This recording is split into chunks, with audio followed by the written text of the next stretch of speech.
झारखंड विधानसभा चुनाव में गिरिडीह का धनवार विधानसभा सीट चर्चा के केंद्र में बना हुआ है। इस सीट से जहां खुद भाजपा प्रदेश अध्यक्ष बाबूलाल मरांडी चुनाव लड़ रहे हैं, वहीं दूसरी ओर राज्य के सबसे धनी प्रत्याशी निरंजन राय भी निर्दलीय प्रत्याशी के तौर पर मैदान में हैं। और इसी विधानसभा से इंडिया महागठबंधन के बीच फ्रेंडली फाइट भी हो रहा है, जहां एक ओर झामुमो ने निजामुद्दीन अंसारी को मैदान में उतारा है, वहीं भाकपा माले से पूर्व विधायक राजकुमार यादव मैदान में डटे हुए। राजकुमार यादव ने अपनी जीत की दावेदारी की है और कहा कि राजधनवार की जनता इस बार कुतुब मीनार से कूदकर जान देने वाले ठगेबाज बाबूलाल मरांडी को जवाब देने के लिए तैयार है।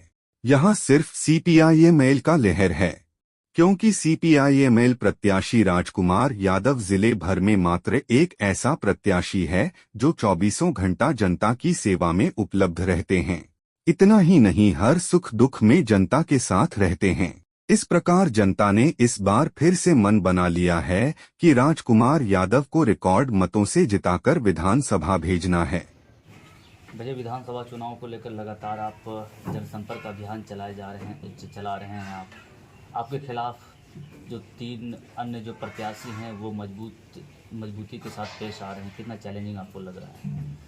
देखिए, चैलेंजिंग फेस करना तो हमारी पार्टी और मेरा एक चुनौती और इतिहास रहा है। ये तो नया कोई बात नहीं है। ये मैं 11वां चुनाव लड़ रहा हूँ लोकसभा विधानसभा मिला करके, तो इसलिए कोई चैलेंजिंग नहीं है। चैलेंजिंग इस बार जो है सो जनता ने लिया है कि कैसे बाबूलाल को हराया जाए। जो जनता के बीच में वादा किया था वो वादा नहीं पूरा किए, कैसे वो दल बदल मैंने गिरगिट के जैसा रंग बदल करके कैसे धनवार की जनता को ठगने का काम किया।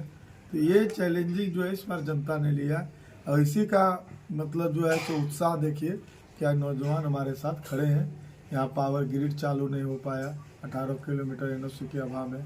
यहाँ आज पहला बार मुख्यमंत्री बने 3 साल रहे, एक डिग्री कॉलेज नहीं दे पाए, बिजली को नहीं सुधार पाए। और मेरे ही कार्यकाल में जब हम 2014 में जीते तब बिजली 12 से 18 घंटा मिल रहा है। हॉस्पिटल में उस समय अच्छी स्थिति थी, आज डॉक्टर नहीं है। और ये जो बुनियादी सुविधाएं, इसी बाबूलाल के कारण सुरजी मरांडी जो लक्ष्मी बतान के रोड के अभाव में मर गई, जच्चा बच्चा।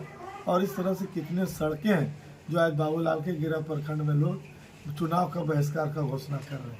खास करके अभी बहरवाबाद एक गांव है, पूरा 100% मुस्लिम गांव है, जहां उनको 800 वोट दिया था।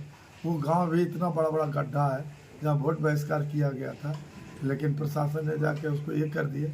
और जो 3 बार बाबूलाल जी से मिलने गए लेकिन उनको नहीं दिए, जबकि वहाँ के अल्पसंख्यकों ने, दलितों ने उसी बगल में फिर नई टाड़ गाँव है जहाँ दलित बस्ती है, वहाँ के लोग भी वोट बहिष्कार कर रहे थे कि हमको ये नहीं, मनसा डी है। तो ये हम करें कि बाबूलाल यदि विकास पुरुष है तो 5 साल में इन सड़कों का मरम्मती चाहे निर्माण क्यों नहीं हुआ? तो ये यहाँ न तो सड़क के लिए कभी बात बोले। अंशु बंडवाल, चंदन बंडवाल की हत्या हो गई तो 29 दिन में हम लोग लाश खोज के लाए, कभी उन्होंने आवाज़ उठाने का काम नहीं किया। चाहे वो सोनू रविदास हो, चाहे आपके ऋषि कुमार यादव हो, चाहे इसी धनवार में एक चाची भतीजी की हत्या हो गई जो हमारे जेएमएम के उम्मीदवार हैं, उन्हीं का गांव पड़ता है। और कभी वो मैंने एक दोनों जुआ महिला का चाची भतीजी के जिस तरह से निर्मम टांगी से मार के हत्या किया गया, आज तक उसका उद्भेदन नहीं हुआ। तो इन सभी मुद्दों को लेकर के हम जीतेंगे धनवार विधानसभा में, हम इसका लेकर के असेंबली में आवाज़ उठाएंगे और चाची भतीजी का भी उद्भेदन होगा। और अंशु बंडवाल, चंदन बंडवाल का जो असली प्रभाकर मंडल जो फरार है उसका भी गिरफ्तारी होगी और उन परिवारों को भी हम इंसाफ दिलाएंगे। आपको लग रहा है कि जिन मुद्दों को आप गिनाए हैं, वहीं दूसरी ओर जो आपके जो प्रमुख विपक्षी हैं, जो भाजपा प्रदेश अध्यक्ष हैं, उनके जो मुद्दे हैं इन तमाम मुद्दों से इतर है। उनका मुद्दा है हिंदू मुसलमान, घुसपैठिया, इस तरह के मुद्दे वो लोग उठा रहे हैं। आपको लग रहा है कि आपके जो जनहित वाले मुद्दे हैं कहीं ना कहीं वो मुद्दे भारी पड़ जाएंगे? सबसे पहले बात है, घुसपैठिया कहाँ है? किसको घुसपैठिया कर रहा है?